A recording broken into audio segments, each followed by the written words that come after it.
Hi again, this is Chapter 2 of The Outsiders. Dolly was waiting for Johnny and me under the streetlight at the corner of Pickett and Sutton, and since we got there early, we had time to go over the drugstore and the shopping center and goof around. We bought Cokes and blew the straws at the waitress and walked around eyeing things that were laying out in the open until the manager got wise to us and suggested we leave. He was too late, though. Dolly walked out with 2 packages of Cools under his jacket. Then we went across the street and down Sutton a little way to the Dingo. There are lots of drive-ins in town. The Socias go to the Way Out and to Rusty's, and the Greasers go to the Dingo and to Jay's. The Dingo is a pretty rough hangout. There's always a fight going on there, and once a girl got shot. We walked around talking to all the greasers and hoods we knew, leaning in car windows or hopping into the back seats, and getting in on who was running away, and who was in jail, and who was going with who, and who could whip who, and who stole what, and when, and why. We knew about everybody there. There was a pretty good fight while we were there between a big 23-year-old greaser and a Mexican hitchhiker. We left when the switchblades came out because the cops would be coming soon and nobody in his right mind wants to be around when the fuzz show. I love that word. We crossed Sutton and cut out behind Spencer's Special, the discount house, and chased 2 junior high kids across the field for a few minutes. By then it was dark enough to sneak in over the back fence of the nightly double drive-in movie. It was the biggest in town and showed 2 movies every night, and on weekends 4. You could say you were going to the nightly double and have time to go all over town. We all had the money to get in. It only costs a quarter if you're not in a car. But Dolly hated to do things the legal way. He liked to show that he didn't care whether there was a law or not. He went around trying to break laws. We went to the rows of seats in front of the concession stand to sit down. Nobody else was there except 2 girls who were sitting down front. Dolly eyed them coolly, then walked down the aisle and sat right behind him. I had a sick feeling that Dolly was up to his usual tricks, and I was right. He started talking, loud enough for the 2 girls to hear. He started out bad and got worse. Dallas could talk awful dirty if he wanted to, and I guess he wanted to then. I felt my ears get hot. 2-Bit or Steve or even Soda would have gone right along with him just to see if they could embarrass the girls. But that kind of kicks just doesn't appeal to me. I sat there, struck dumb, and Johnny left hastily to get a Coke. I wouldn't have felt so embarrassed if they had been greasy girls. I might have even helped old Dallas. But those 2 girls weren't our kind. They were tough-looking girls, dressed sharp and really good-looking. They looked about 16 or 17. One had short, dark hair, and the other had long red hair. The redhead was getting mad, or scared. She sat up straight, and she was chewing hard on her gum. The other one pretended not to hear Dolly. Dolly was getting impatient. He put his feet up on the back of the redheaded's chair, winked at me, and beat his own record for saying something dirty. She turned around and gave him a cool stare. "Take your feet off my chair and shut your trap." Boy, she was good-looking. I'd seen her before. She was a cheerleader at our school. I'd always thought she was stuck up. Dolly merely looked at her and kept his feet where they were. Who's gonna make me? The other one turned around and watched us. "That's the greaser that jockeys for the /J sometimes," she said, as if we couldn't hear her. I'd heard the same tone a million times. Greaser, greaser, greaser. Oh yeah, I'd heard that tone before too many times. What were they doing at a drive-in without a car? I thought, and Dolly said, "I know you 2. I've seen you around rodeos." "It's a shame you can't ride bull half as good as you can talk it," the redhead said coolly and turned back around. That didn't bother Dolly in the least. "You 2 barrel race, huh?" "You'd better leave us alone," the redhead said in a biting voice, "or I'll call the cops." "Oh, my," Dolly looked bored. "You've got me scared to death. You ought to see my record sometime, baby." He grinned slyly. "Guess what I've been in for?" "Please leave us alone," she said. "Why don't you be nice and leave us alone?" Dolly grinned roguishly. "I'm never nice. Want a Coke?" She was mad by then. "I wouldn't drink it if I was starving in the desert. Get lost, Hood." Dolly merely shrugged and strolled off. The girl looked at me. I was half scared of her. I'm half scared of all nice girls, especially Soch's. Aw. "Are you going to start in on us?" I shook my head wide-eyed. "No." Suddenly she smiled. Gosh, she was pretty. "You don't look the type. What's your name?" I wish she hadn't asked me that. I hate to tell people my name for the first time. Ponyboy Curtis. Then I waited for the, "You're kidding," or "That's your real name?" or one of the other remarks I usually get. Ponyboy's my real name, and personally I like it. The redhead just smiled. That's an original and lovely name. My dad was an original person, I said. I've got a brother named Soda Pop, and it says so on his birth certificate. My name's Sherry, but I'm called Cherry because of my hair. Cherry Valance. I know, I said. You're a cheerleader. We go to the same school. You don't look old enough to be going to high school, the dark-haired girl said. I'm not. I got put up a year in grade school. Cherry was looking at me. What's a nice, smart kid like you running around with trash like that for? I felt myself stiffen. I'm a Grease, same as Dally. He's my buddy. I'm sorry, Pony Boy, she said softly. Then she said briskly, Your brother Soda Pop, does he work at a gasoline station? ADX, I think? Yeah. Man, your brother is one doll. I might have guessed you were brothers. You look alike. I grinned with pride. I don't think I look one bit like Soda, but it's not every day I hear socias telling me they think my brother is a doll. Didn't he used to ride in rodeos? Saddle bronc? Yeah, Dad made him quit after he tore a ligament, though. We still hang around rodeos a lot. I've seen you two barrel race. You're good. Thanks, Cherry said, and the other girl, who was named Marcia? M, said, How come we don't see your brother at school? He's not any older than 16 or 17, is he? I winced and sighed. I told you I can't stand it that Soda dropped out. He's a dropout, I said roughly. Dropout makes me think of some poor, dumb-looking hoodlum walking the streets, breaking out streetlights. It didn't fit my happy-go-lucky brother at all. It fitted Dally perfectly, but you could hardly say it about Soda. Johnny came back then and sat down beside me. He looked around for Dally, then managed to slide a shy hi to the girls and tried to watch the movie. He was nervous, though. Johnny was always nervous around strangers. Cherry looked at him, sizing him up as she had me. Then she smiled softly, and I knew she had sized him up right. Dally came striding back with an armful of Cokes. He handed one to each of the girls and sat down beside Cherry. This might cool you off. She gave him an incredulous look, and then she threw her Coke in his face.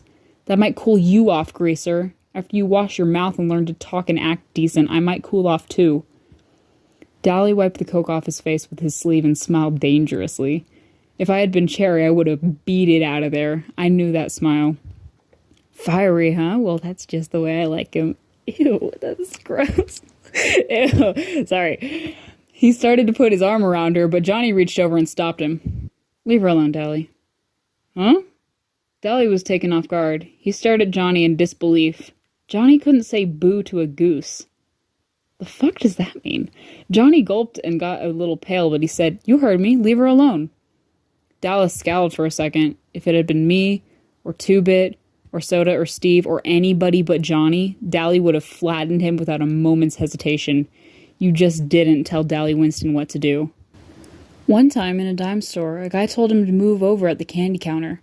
Dally had turned around and belted him so hard it knocked a tooth loose. A complete stranger, too. But Johnny was the gang's pet, and Dally just couldn't hit him. He was Dally's pet, too. Dally got up and stalked off, his fists jammed in his pockets and a frown on his face. He didn't come back. Cherry sighed in relief. Thanks, he had me scared to death. Johnny managed an admiring grin. You sure didn't show it. Nobody talks to Dally like that. She smiled. From what I saw, you do. Johnny's ears got red. I was still staring at him. It had taken more than nerve for him to say what he'd said to Dally. Johnny worshipped the ground Dallas walked on, and I had never heard Johnny talk back to anyone, much less his hero. Marcia grinned at us.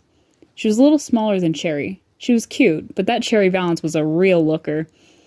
Y'all sit up here with us. You can protect us. Johnny and I looked at each other. He grinned suddenly, raising his eyebrows so that they disappeared under his bangs. Would we ever have something to tell the boys? His eyes said plainly. We had picked up 2 girls, and classy ones at that. Not any greasy broads for us, but real socias. Soda would flip when I told him. Okay, I said nonchalantly. Might as well. I sat between them, and Johnny sat next to Cherry. How old are y'all? Marcia asked. 14, I said. 16, said Johnny. That's funny, Marcia said. I thought you were both 16, Cherry finished for her. I was grateful. Johnny looked 14, and he knew it, and it bugged him something awful. Johnny grinned. How come y'all ain't scared of us like you were Dally? Cherry sighed. You two are too sweet to scare anyone. First of all, you didn't join in Dallas's dirty talk, and you made him leave us alone. And when we asked you to sit up with us, you didn't act like it was an invitation to make out for the rest of the night. Besides that, I've heard about Dallas Winston, and he looked as hard as nails and twice as tough. And you two don't look mean. Sure, I said tiredly. We're young and innocent.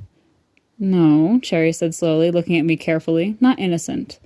You've seen too much to be innocent. Just not dirty. Dallie's okay, Johnny said defensively, and I nodded. You take up for your buddies, no matter what they do. When you're a gang, you stick up for the members. If you don't stick up for them, stick together. Make like brothers. It isn't a gang anymore. It's a pack. A snarling, distrustful, bickering pack like the Socs and their social clubs, or the street gangs in New York, or the wolves in the timber. He's tough, but he's a cool old guy. He'd leave you alone if he knew you, I said, and that was true. When Steve's cousin from Kansas came down, Dallie was decent to her and watched his swearing. We all did around nice girls who were the cousinly type. I don't know how to explain it. We try to be nice to the girls we see once in a while, like cousins or the girls in class, but we still watch a nice girl go by on a street corner and say all kinds of lousy stuff about her. Don't ask me why. I don't know why. Well, Marcia said with finality, I'm glad he doesn't know us. I kind of admire him, Cherry said softly, so only I heard, and then we settled down to watch the movie. Oh yeah, we found out why they were without a car. They'd come with their boyfriends, but walked out on them when they found out that the boys had brought some booze along. The boys had gotten angry and left. I don't care if they did, Cherry sounded annoyed. It's not my idea of a good time to sit in a drive-in and watch people get drunk. You could tell by the way she said it that her idea of a good time was probably high class and probably expensive. They'd decided to stay and see the movie anyway. It was one of those beach party movies with no plot and no acting, but a lot of girls in bikinis and some swinging songs, so it was all right. We were all four sitting there in silence when suddenly a strong hand came down on Johnny's shoulder and another on mine, and a deep voice said, Okay, greasers, you've had it. I almost jumped out of my skin. It was like having someone leap out from behind a door and yell boo at you. I looked fearfully over my shoulder, and there was Two-Bit, grinning like a chessy cat. Glory, Two-Bit, scare us to death. He was good at voice imitations and had sounded for all the world like a snarling Soc. Then I looked at Johnny. His eyes were shut, and he was as white as a ghost.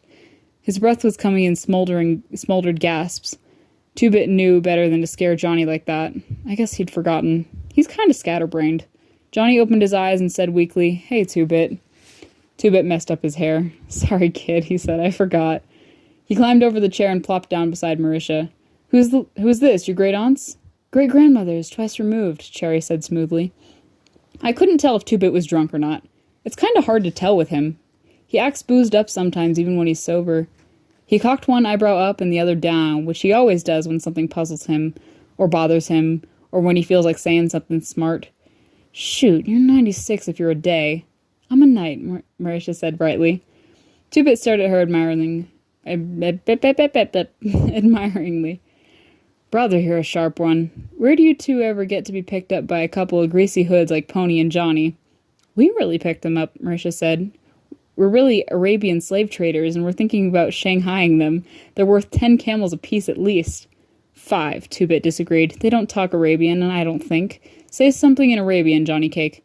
Aw, cut it out, Johnny broke in. Dallie was bothering them, and when he left, they wanted us to sit with them to protect them. Against wisecracking greasers like you, probably. Two-Bit grinned, because Johnny didn't usually get sassy like that.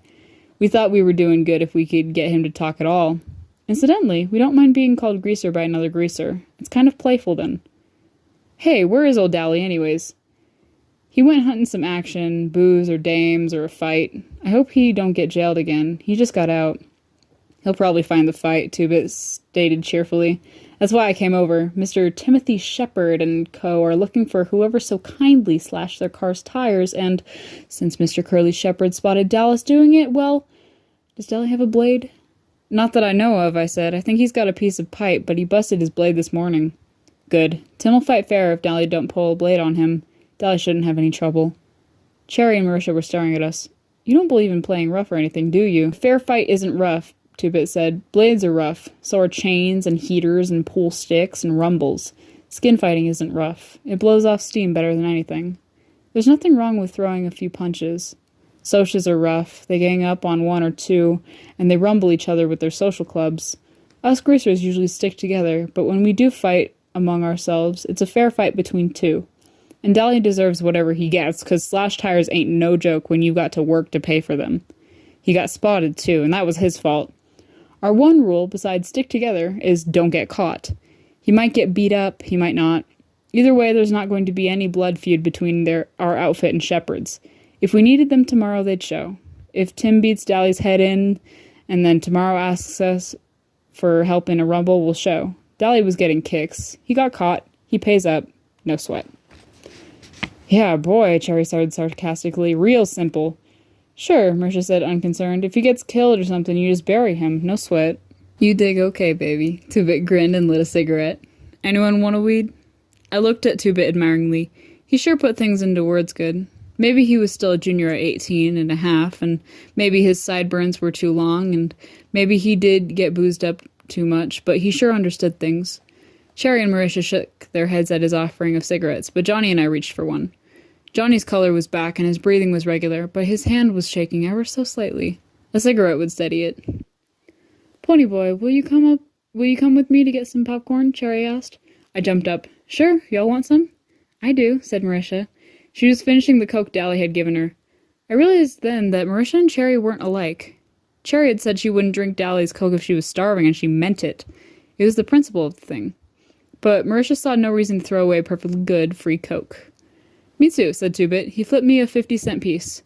Get Johnny some too. I'm buying, he added as Johnny started to reach into his jeans pocket. We went to the concession stand and, as usual, there was a line a mile long, so we had to wait. Quite a few kids turned to look at us. You didn't see a Kid Grease and a Sochi cheerleader together often. Cherry didn't seem to notice. Your friend, the one with the sideburns, is he okay? He ain't dangerous like Dallas, if that's what you mean. He's okay. She smiled and her eyes showed that her mind was on something else. Johnny, he's been hurt bad sometime, hasn't he? It was more of a statement than a question. Hurt and scared. It was the Sochas, I said nervously, because there was plenty of Sochas milling around and some of them were giving me funny looks, as if I shouldn't be with Cherry or something. And I don't like to talk about it either. Johnny getting beat up, I mean. But I started in, talking a little faster than I usually do, because I don't like to think about it either. It was almost 4 months ago. I had walked down to the DX station to get a bottle of pop and to see Steve and Soda, because they'll always buy me a couple bottles and let me help work on the cars. I don't like to go on weekends, because then there is usually a bunch of girls down there flirting with Soda. All kinds of girls, Sochas too. I don't care too much for girls yet. Soda says I'll grow out of it. He did. It was a warmish spring day with the sun shining bright, but it was getting chilly and dark by the time we'd started for home. We were walking because we had left Steve's car at the station. At the corner of our block, there's a wide, open field where we play football and hang out. It's often a site for rumbles and fistfights. We were passing it, kicking rocks down the road, and finishing our last bottle of Pepsi, when Steve noticed something laying on the ground. He picked it up. It was Johnny's blue jeans jacket, the only jacket he had. Looks like Johnny forgot his jacket, Steve said, slinging it over his shoulder to take it by Johnny's house. Suddenly he stopped and examined it more carefully. There was a stain the color of rust along the collar. He looked at the ground. There were some more stains on the grass. He looked up and across the field with a stricken expression on his face. I think we all heard the low moan and saw the dark, motionless hump on the other side of the lot at the same time. Soda reached him first. Johnny was laying face down on the ground. Soda turned him over gently and I nearly got sick. Someone had beaten him badly. We were used to seeing Johnny banged up. His father clobbered him around a lot, and although it made us madder than heck, we couldn't do anything about it. But those beatings had been nothing like this. Johnny's face was cut up and bruised and swollen, and there was a wide gash from his temple to his cheekbone. He would carry that scar all his life. His white t-shirt was splattered with blood. I just stood there, trembling with sudden cold. I thought he might be dead. Surely nobody could be beaten like that and live. Steve closed his eyes for a second and muffled a groan as he dropped on his knees beside Soda. Somehow the gang sensed what had happened. Two-Bit was suddenly there beside me, and for once his comical grin was gone, and his dancing gray eyes were stormy. Derry had seen us from our porch and ran towards us, suddenly skidding to a halt. Dally was there too, swearing under his breath and turning away with a sick expression on his face. I wondered about it vaguely. Dally had seen people killed on the streets of New York's West Side. Why did he look sick now? Johnny? Soda lifted him up and held him against his shoulder. He gave the limp body a slight shake. Hey, Johnny Cake. Johnny didn't open his eyes, but there came a soft question. Soda? Yeah, it's me, Soda Pop said. Don't talk, you're gonna be okay. There was a whole bunch of them, Johnny went on, swallowing, ignoring Soda's command. A blue Mustang full. I got so scared. He tried to swear, but suddenly started crying, fighting to control himself, then sobbing all the more because he couldn't. I had seen Johnny take a whipping with a 2x4 from his old man and never let out a whimper. That made it worse to see him break now. Soda just held him and pushed Johnny's hair back out of his eyes. It's okay, Johnny Cake, they're gone now. It's okay.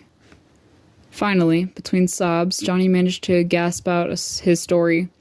He had been hunting our football to practice a few kicks when a blue Mustang had pulled up beside the lot.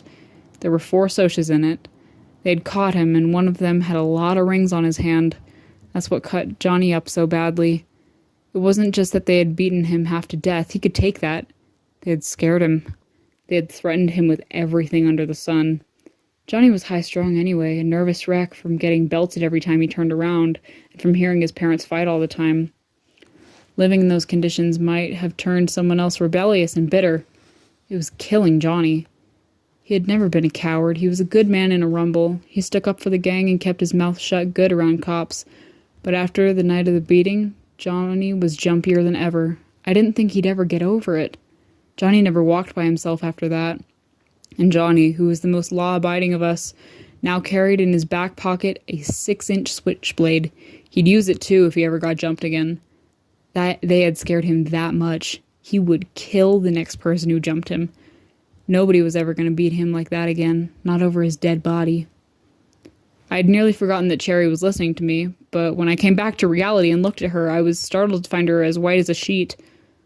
All Socs aren't like that, she said. You have to believe me, Ponyboy, not all of us are like that. Sure, I said.